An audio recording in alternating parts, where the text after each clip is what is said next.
De La. This is one of the best De La Soul albums, The Grind Day.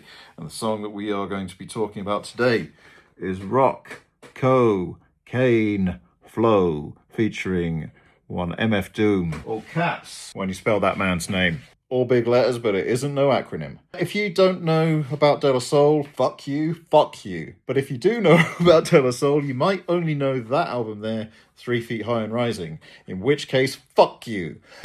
Sorry. I'm not in the most sensible mood. De La Soul are 3 people from Long Island, 3 Long Island MCs. One of them's not really an MC, he's a DJ, but he does rap on like several songs, so is he? He is a DJ. He's called Maceo, DJ Maceo. And then you've got Plug 1, Postanus, and we got Plug 2, Dave, who used to be called Trugoy. And if you still call Dave Trugoy, you're not a De La Soul fan. I get it. The first album's great, 3 Feet High and Rising. It's a really fun album. Came out in 1989 or something like that. I was a child. It feels very childish because it's a lot of cartoony, fun raps. But the later work that De La Soul did on albums such as Stakes is High, or Balloon Mind State, or AOI 1, which is called Mosaic Thump, or Bionics, they just got really fucking good. And I got into them when I obviously listened to it as a kid. I knew, hey, how you doing? Sorry, you can get through. But I fell in love with De La Soul with this album. Well, it was a track on a Propellerheads album that got me back into them, which, like, on the UK version is just an instrumental. It's called 360 Degrees. But on the Propellerheads EP and on the American version of that album, they've got De La Soul on that track. One of the things that really caught me about that track was right at the end, Postanus has this bit where he goes, see, I'm the P to the O to the SS, known to pinpoint a flow to your chest, so wear your best dress. Anyway, the end of that bit, he goes, till then propellers got me working the drum for the fee, so notify the foe looking for the fumble. I heard you want to rumble on the mic, so check it out. And that little bit has actually got fee, fi, fo, fum, I smell the blood of an Englishman, like buried in the lyrics. It's like, for the fee, so notify the foe looking for the fumble. Because it's like, notify the foe looking for the fumble. It's like, tell the guy who's looking for me to fall off, it's not going to happen. Notify them, not today.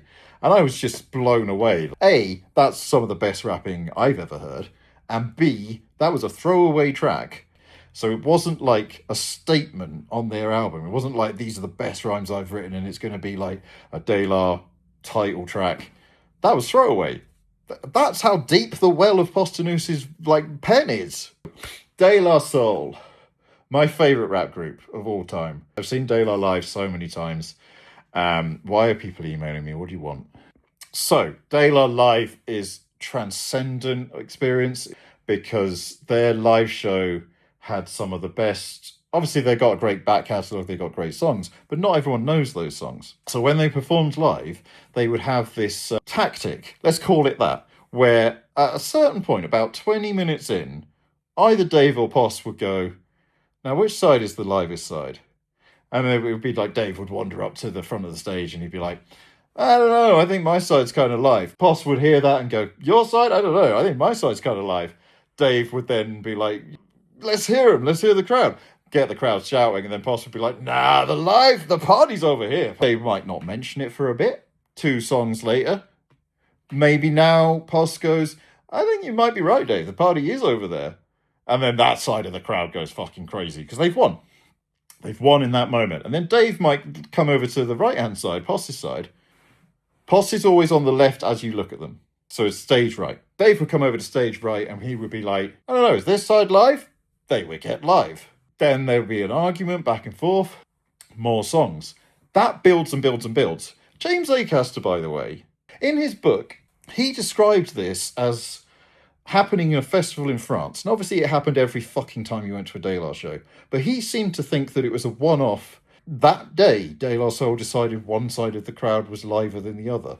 Why doesn't he understand that? Because Stuart Lee, who's in the same craft as him of stand-up comedy, does this all the time, splits the audience into 2 and like sets one side against a smaller part to like bring a unity together. So James Acaster must be aware of that and completely just bought the bit.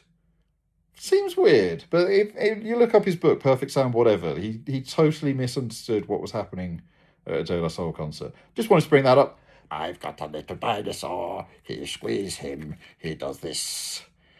So what they would then do is once they set up those parameters, one of them would get their side of the crowd to shout, party over here, party over here, party over here, fuck you all over there. The other side then retorts with party over here, a party over here, a party over here, fuck you over there. Party over here, party over here, party over here, fuck you all over there. Party over here, party over here. It's the best call and response there's ever been. Party over here, fuck you over there. You're in the middle of a De La Soul show while that's happening. Which side do you pick? Where the party is, I tell you. Once they built up that party over here, party over here, party over here, they would boom, drop a song like this. Wasn't always this, but this was one of those songs that once fever pitch had hit. If you don't know this song, just pause and listen to it. I'll put a video in the description of the live version of this song. If you don't know the song, you need to know how fucking hard this song goes. Because if you're thinking like, hey, you doing? Or me, it's not that. I'm bringing up Genius, but I'm not going to use the annotations unless I'm very stuck. Posthumous. It's SOP sound backwards. His name's Kelvin Mercer. Mercenary, Merce, plug one to Y. There's so many fucking aliases for this guy. He starts with, up in them 5-star tellies saying 2 mic rhymes, be them average MCs of the times. Right. Straight off. 5-star tellies, hotels. 5-star hotels, rich rappers, but they're saying 2 mic rhymes. In The Source, a magazine from the past, possibly still exists, I don't know, you used to get album reviews with like mics rather than stars. So 5 mic album was a classic album. 2 mic rhymes, average, not great. So unlike them, we craft gems, so systematically inclined to pen lines without saying the producer's name all over the track. Yeah, I said it. What you need to do is get back to reading credits. Sorry, I fucking love this song. But yeah, you see what he's saying there. He can write rhymes without like name dropping the producer. It's Jake One in this case. I don't think they say his name on the track, but it's also like that thing of like Mike Will made it, or even Dilla, mix. That kind of thing. He's saying what you need to do is go back to reading credits. We then medics alphabetically stuck on that A grade shit. Sorry. gotta catch myself with this one because I will fucking rap it. So he's saying we're medics alphabetically stuck on the A grade shit. Now quit now before we pour that sure shot pure rock cocaine flow. Flow is like is how you say a rap, and it's like if you've got a rap song that's just like pure flow, it's just like it sounds really good. Now, all the words flow together, and even like all the themes like flow together. It doesn't necessarily have to say a lot, but it'll just sound good and be a banger. And then out comes the supervillain. Now this is how he's dressed in the video that I linked to. The supervillain is called MF Doom. It stands for Metal Face Doom. You'll notice he's got a metal face. Hello, I'm MF... Sorry. No, that's MF Doom. Doom. All big letters, but it isn't no acronym. Apart from the MF part, which stands for Metal Fingers, Metal Face, Motherfucker, other things. We'll talk about Doom in a proper video later, but this is one of Doom's greatest guest appearances. And he says... From the top of the key for 3 villain. Been on the... But I will go into it a little bit. His whole persona is he's the supervillain. Obviously, it's a Doctor Doom related image. But I want to go more into like why the supervillain isn't really that villainous in later things. So we'll come back. Put a pin in Doom. Been on in the game as long as he can wheelie a Schwinn. A Schwinn is a bike, like a BMX kind of thing. I don't think we had them in the UK, but... Turn the corner spinning, bust that ass and get up. So he's doing tricks on this bike and he's falling over, he's going up. Dust off the mask, whoever laughed, give him a head up. That's a double meaning. Because obviously, like, as a kid or now, I guess, he's wheeling the Schwinn, he's falling off the bike, he dusts off the mask, and anyone laughs at him falling over is like, oh, come on. But it's also a double meaning of, like, dusting off the mask means, like, he's ready to rap again. And whoever laughs at the fact that he's wearing a mask while rapping... give them a heads up that actually this is one of the greatest rappers in the world. And like the fact that he's wearing a mask is for protection for his like mental illnesses, and he just doesn't want to be famous. Like he finds himself very ugly, so he wears a mask to cover the raw flesh. A rather ugly brother with flows that's gorgeous. Real heads know. He got jumped. It pumped his adrenaline. He said it made him tougher than a bump of raw medicine. which the cocaine references are in this song. To write all night long that hourglass is still slow. Flow from hellborn to free power like Lilco. Lilco is like from Long Island or something. Let's find out. It was Long Island. It's the Long Island Lighting Company, and the other part is a reference to Asylum of the Damned. I wouldn't know that. You could just not know things. And he still owes bills. He paid dues forever. Slay youths when it comes to... I think they've got the lyrics wrong here. Slave views when it comes to who's more cleverer. Used to wear a leather goose V with a fur collar. That's like a leather jacket with a fur collar. And he charged a fee for loose leaf words per dollar. He used to ghostwrite. He charged a fee for lyrics. You heard? Holler. Broad or dude, we need food. Man or woman, we need substance. He made a whole album called MM Food, which is an anagram of MF Doom, and we will come back to that because, like, if I'm making videos about songs I love, there's not a chance I'm not doing like shitloads on MF Doom. Look at that. Broad or dude, we need food. Eat your teams for sure. The streets sure seem rude. For fam like the Partridge family, pardon him from the mix-up. Battle for your Atari cartridges or put your kicks up. Here's the stick up. He's going to battle you. He's going to win. So, like, you could bet your trainers, your kicks, or your Atari cartridges. They're probably worth a bit now. It's a stick up because he's going to win. He basically is taking your stuff if you battle him. That's Doomsverse. Now we get Dave. He says, now put your blicks up. I don't know what that means. I'm not looking it up. These Riddick Bowe cuts. That Riddick Bowe is a boxer, heavyweight champion. I don't know shit all about sports. I'm like an autistic nerd.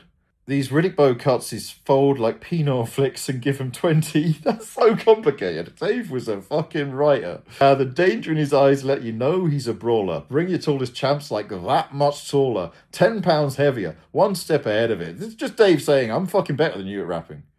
Like, and putting in sports metaphors. Vocab, stamina, styles, all irrelevant. Camps and cliques, units, squad, crews and clans. Even your tongues will fuck around and lose your mouth. It will take you down. This song is De La not fucking about. This is De La coming out and going, we are the best at rapping in this business. And if you think otherwise, you do not understand rapping. Because it's not about cliques, clans, squads, crews. It's not about who's got the most money. It's not about any of that shit. It's who's got the bars. And who's got the bars in rap? MF Doom. Here he goes. Doom brung that bum. There goes that news van again. Act like you know, like Toucan Sanderman. He's the guy from the Fruity Loops. Right, I don't care about all the rest of it. They said there's multiple meanings in there on Genius, and I'm sure there are, but people get very nerdy about Doom, and they will infer meanings that aren't necessarily there on Genius, and I think it's to its detriment, because Doom is often just, like, fun. So Toucan Sam is off the Fruit Loops. He rappers like part of a complete breakfast. Come on, that's Fruity Loops. Edible Rappers, that's on the MF Doom Food album, where he's talking about rappers of food and rappers. It's such an obvious homonym, but he did it very interestingly on that album. Their rhymes aren't worth the weight of their cheap necklace. String them up, ring them up, under whack junk snack. So this is, again, on the food album. He's talking about you need substance in your raps, and like the other rappers are junk food. This was the same year, by the way, 2004. So it wasn't like he was just referencing old shit. 2004, one of the best years for rap, in my opinion. People say 98. Get that out of your hand, punk. Jump and get your dunk smacked. Foul. So this is like knocking the junk food out your hand. We got the real food for you, but it's also a basketball reference there. We all know the rules, bro. You slow. You blow the super. You blow the super, by the way. He is the super villain. The super is also the guy that's like in charge of an apartment building. And if you blow the super, you can get like a discount on your rent. That's what that's about. You fools, his own boss like Hugo. And that's Hugo Boss. Fine. Posdnuos. Posdnuos. You go lights, camera, action with no makeup. We date her to the death, or at least until we break up. And that turned out tragically to be true. Dave died a couple of years ago. And it was a real shame, and I'm still broken up. This album here, Cabin in the Sky, is all about that. They made a fucking gift to their fans by releasing this album and just talking about death and Dave, and it's got Dave verses on it, and it's a beautiful thing. We'll probably do a video on one of those songs, or maybe more, as we make more and more videos and make my friends think I'm more and more mentally ill. Here's a couple. So yeah, the De La to the Death, or at least until we break up. That was... De La Soul never split up. De La Soul, they were rapping from 18 till whenever Dave died. They're still rapping now. Posse is still making music with Mace. They never went solo. The closest thing to a solo album is that First Serve album, which is just Dave and Posse. But it's basically a De La album. It's just they used like personas to do it. But yeah, De La Soul never split up. Never like had, as far as we could tell, arguments. They probably were backstage and stuff. But like as a unit, as a group, they were always together, and it's so impressive. And it's one of the things that I miss in hip hop is that group energy and the loyalty and stuff. I guess Tribe split up. Some of you had huge problems, and like, what's a rap group that never split up apart from Daylight? Dilated playing London in like a month's time, and it's just Rucker and Babu. Where's evidence? Where's Dilated?